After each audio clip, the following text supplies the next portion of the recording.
जानिए हर सच की कहानी दिनेश ठक्कर की जुबान आपके अपने नेशनल न्यूज इंडिया पर। हाँ, राजस्थान सरकार से फ़ोन आया था। 3-4 दिन से फ़ोन लगातार आ रहा है फ़ोन। को एक शिकायत करवाई थी कि संत श्री आशा राम जी बापू के मुकदमे का श्वेत पत्र घोषित करने के विषय में। जी हाँ।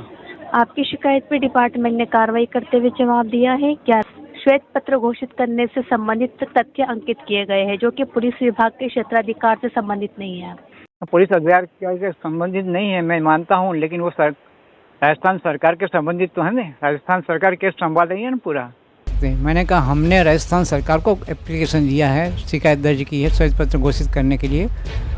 पुलिस स्टेशन को नहीं किया, उसमें पुलिस स्टेशन का कोई मामला भी नहीं था। जो कुछ करना है राजस्थान सरकार को करना है, केस के बारे में सच्चाई दिखानी है। तो आप बात उल्टी कर रहे हो, पुलिस थाने ने ये किया वो किया, लेकिन जो हमारे द्वारा नहीं बोला जा रहा है, ये डिपार्टमेंट से आया। हाँ, डिपार्टमेंट का मैं आपको कह रहा हूँ, आप भी डिपार्टमेंट को बोलो ना। आप मुझे कह रहे तो मैं भी आपको कह सकता हूँ ना।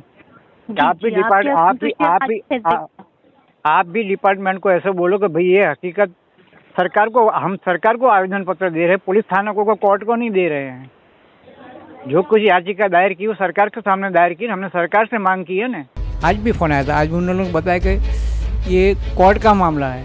लेकिन मामला कोर्ट का है, कोर्ट का मामला है, ये हम भी जानते हैं, लेकिन कोर्ट का मामला अलग है और श्वेत पत्र घोषित करने का सरकार का मामला अलग है। जी श्रीमान जी, इसमें जो विभाग द्वारा जवाब दिया गया है वही आपको उससे अवगत कराया जा रहा है। हाँ, तो मैं आसाराम जी बापू के श्वेत पत्र घोषित करने के लिए आप राजस्थान सरकार को राजस्थान केस के बारे में पूछ रहा हूँ। आप दूसरे केस की बात क्यों कर रहे हो? आप ऊपर तक बात पहुँचाओ कि हकीकत श्वेत पत्र घोषित करके जनता को दिखाओ। और भारत के करोड़ों हिंदुओं जानना चाहते हैं, बापूजी के करोड़ों साधक जानना चाहते हैं कि केस की सच्चाई क्या है। वो तो इस याचिका में क्या उनको तकलीफ हो रही है, उस याचिका को क्यों नहीं सार्वजनिक करती है कि एफआईआर में लड़की ने कहीं पर से किसी प्रकार से बलात्कार का आरोप नहीं लगाया है, सिर्फ छेड़छाड़ का लगाया है। दूसरी बात ये कि मेडिकल में भी कोई कहीं पर से खरोच के निशान भी नहीं है।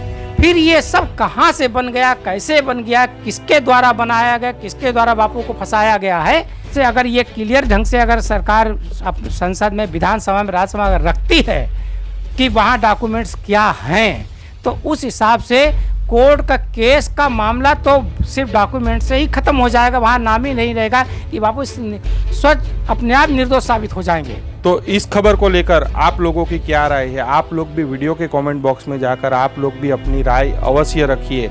इनकी यही मांग है कि श्वेत पत्र के जरिए संत आसाराम जी बापू के केस का खुलासा होना चाहिए।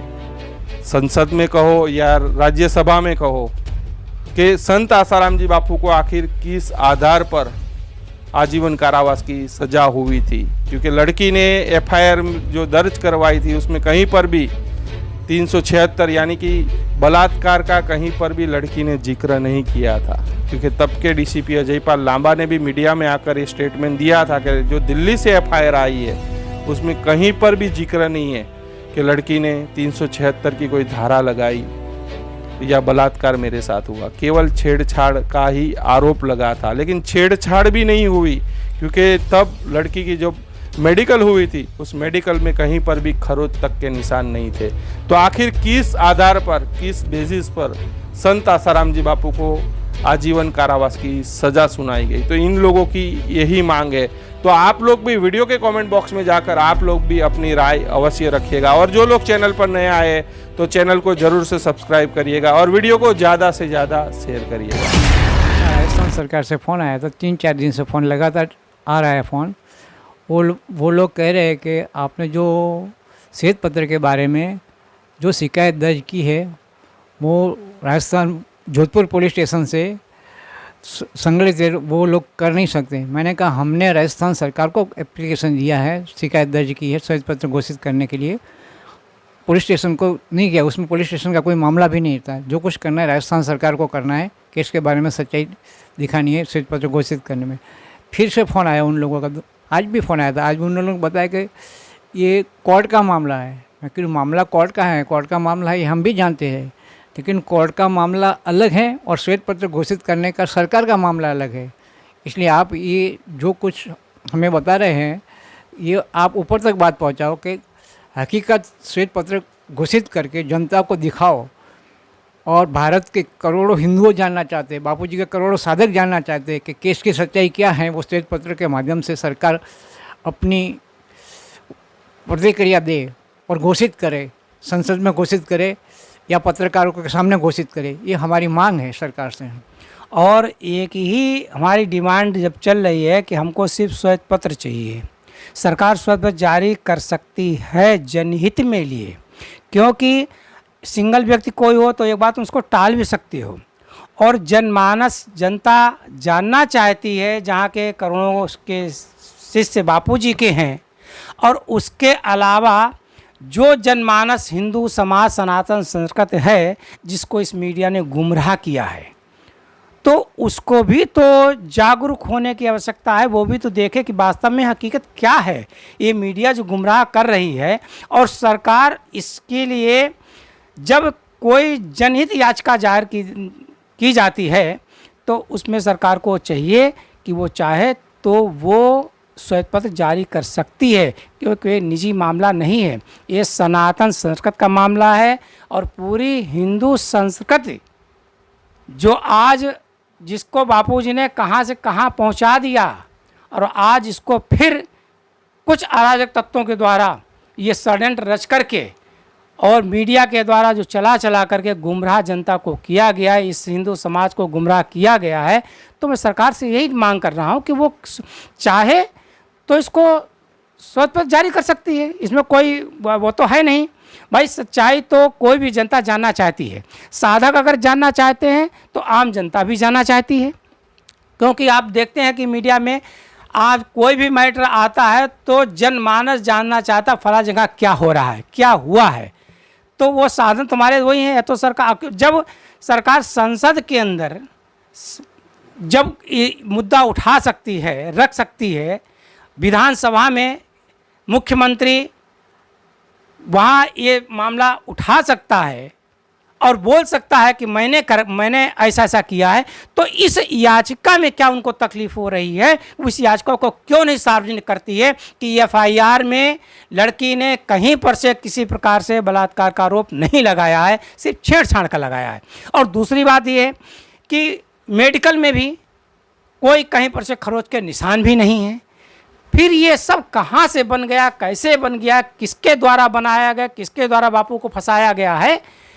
तो ये सरकार अगर चाहती है वास्तव में न्याय तो अपना न्याय काम कर रहा है, पर सरकार भी फर्ज बनता है कि क्योंकि उसमें जो वकील सरकारी वकील होता है वो गवर्नमेंट का होता है, और गवर्नमेंट का वकील जो होता है वो गवर्नमेंट की, जिसका कोई नहीं होता उसको गवर्नमेंट वकील देती है और वकील उसका काम करता है। तब जब इतने डॉक्यूमेंट्स निर्दोष होते हुए भी यहाँ तक उससे सर्टिफिकेट भी उसका तुमने नहीं माना है, तो आखिर जब बापूजी पूर्ण रूपेण से अगर ये क्लियर ढंग से अगर सरकार संसद में, विधानसभा में, राज्यसभा में रखती है कि वहाँ डॉक्यूमेंट्स क्या हैं, तो उस हिसाब से कोर्ट का केस का मामला तो सिर्फ डॉक्यूमेंट से ही ख़त्म हो जाएगा। वहाँ नाम ही नहीं रहेगा कि बापू स्वच्छ अपने आप निर्दोष साबित हो जाएंगे। परंतु इसके पीछे कौन से राज चल रहे हैं, कौन से लोग लगे हुए हैं, कौन से क्या कर रहे हैं, तो सरकार तो अपनी पारदर्शिता दिखा सकती है ना। अगर सरकारी पारदर्शिता नहीं दिखाती है तो जनमानस क्या, मतलब बापू के साधकों को तो लगेगा ही लगेगा, जनमानस भी इस मामले में सोचने के लिए बाध्य हो जाएगी। इसमें सरकार भी इन्वॉल्व है कि सरकार अगर चाहे तो श्वेत पत्र जारी कर सकती है, क्योंकि खाली एक व्यक्ति की डिमांड यहाँ नहीं है, यहाँ जनमानस की है, हिंदू संस्कृति की, हिंदू समाज के लिए है। और हिंदू समाज क्या, बापू से तो ईसाई भी जुड़े हुए हैं, पारसी भी जुड़े हुए हैं, मुसलमान भी जुड़े हुए हैं, कई धर्मों के लोग जुड़े हुए हैं। तो फिर जो ये बार बार राजस्थान सरकार से अभी 2-3 दिन में लगातार दिन में 1-2 फ़ोन आ रहे हैं, तो क्या इस बार जो जुलाई की जो एप्लीकेशन डाली है आपने, उसमें क्या है राष्ट्रपति जी की बात का क्या जिक्र किया है कि जो राष्ट्रपति जी ने आपको भी लेटर जारी किया था, एक लेटर राजस्थान सरकार को भी जारी किया था और कहा था कि भाई इनकी मांग है, इनकी जो बात है उस पर कार्यवाही की जाए, तो क्या इसी वजह से मतलब जो बार बार फ़ोन आ रहे हैं? हाँ, इस शिकायत में सभी दर्ज कर दिया था, राष्ट्रपति की जगह लेटर कर दिया था। और इन्वॉल्व कर दिया था। और अगली सब याचिका भी उनको भेज दी थी कि हम आपके साथ 2 साल से हम श्वेत पत्र की मांग कर रहे हैं। और मांग एक आदमी की नहीं है, जनमानस की मांग है। और जनमानस की मांग तो सरकार को स्वीकार करनी ही पड़ेगी। और वो भी हिंदूवादी सरकार है और हिंदू संत के लिए हिंदू ही मांग कर रहे हैं ना। तो सरकार को पहले सोचना चाहिए कि भाई ये श्वेत पत्र घोषित करके जनता को जो गुमराह हुई है उसको सही रास्ता दिखा दे कानूनी प्रक्रिया से। और उसमें कोई कानूनी प्रक्रिया नड़ती नहीं सरकार को, कोई प्रॉब्लम नहीं है, वो कर सकती हैं तो वो कर दे श्वेत पत्र घोषित। जानिए हर सच की कहानी दिनेश ठक्कर की जुबान, आपके अपने नेशनल न्यूज इंडिया पर।